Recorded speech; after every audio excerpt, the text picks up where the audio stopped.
नमस्कार साथियों, जय भीम बोला था इसलिए उसे मार दिया। लेकिन ये बहन ओबीसी वर्ग से आती थी, ये कोई नहीं बता रहा। वो लड़का, उस पे मुकदमे चल रहे थे, ये कोई नहीं बता रहा। 5 साल की उम्र हो गई थी उसके ऊपर, अभी तक बेरोजगार था, ये कोई नहीं बता रहा। भारत सरकार की तरफ से सुविधाएं मिलने के बाद, आरक्षण मिलने के बाद भी वो एजुकेशन हासिल नहीं कर पाया, नौकरी नहीं कर पाया, सरकारी छोड़िए प्राइवेट भी। कौन माँ बाप, कौन भाई अपनी बहन का रिश्ता ऐसे निकम्मे को देगा जिसका पता नहीं है कि आज घर के अंदर और कल कौन सी जेल की सलाखों के पीछे होगा ये।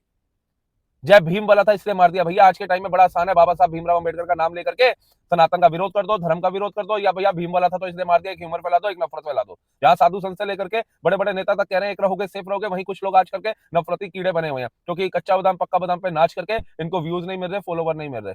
लेकिन वही नफरत फैला करके, धर्म का अपमान करके इनको फॉलोवर व्यूवर्स मिल जाते, क्योंकि राक्षस प्रजाति तो आज भी है ना, त्रेता और द्रोपर में ही थोड़ी ना थी, आज भी देखने को मिलती है।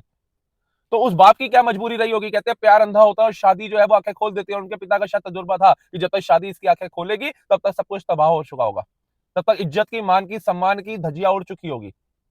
तभी शायद उन्होंने ये स्टेप उठाया। मैं समर्थन नहीं करता, लेकिन कहीं ना कहीं एक चीज हमें इस समाज में देखना पड़ेगा कि आजकल 16, 17, 18 साल के बच्चों में जो जवानी फूट रही है, जो जवानी का एक जोश आ रहा है, वो अपने माँ बाप की इज्जत और मान सम्मान को भी नजरअंदाज कर देते हैं और उनकी धज्जियां उड़ा करके एक ऐसे नमूने को पकड़ लेते हैं, एक ऐसे इंसान को पकड़ लेते हैं जिसका भविष्य बिल्कुल जीरो होता है। तो उन सभी नौजवानों से, छोटे बहन भाइयों से सबसे यही अनुरोध करूंगा कि कम से कम एक बार अपने माँ बाप की तरफ देखा करो कि किस गरीबी में, किस मेहनत के साथ उन्होंने क्या संघर्ष करके आपको आज इस मुकाम पे खड़ा किया। उनकी इज्जत का, उनके मान का ध्यान रखो। जीवन साथी चुनो, लेकिन ऐसा चुनो जिसपे माँ बाप भी हंसते हंसते गए, हाँ लड़का ठीक है। जाति का भेदभाव नहीं होता आजकल इतना, अगर लड़का सक्षम होता तो। धर्म का भी भेदभाव नहीं होता। बदलता भारत है भैया, एडवांस हो रहा है, आगे बढ़ रहा है भारत। ये वो भारत नहीं है अंग्रेजों के बाद का, 47 का या 50 का या 60 70 का नहीं है, ये 2025 का भारत है। बहुत सारी चीजें बदल चुकी हैं, समाज बहुत ऊपर जा चुका है।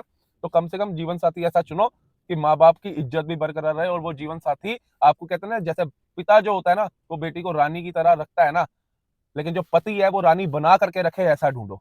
जय हिंद, जय भारत, जय श्री राम।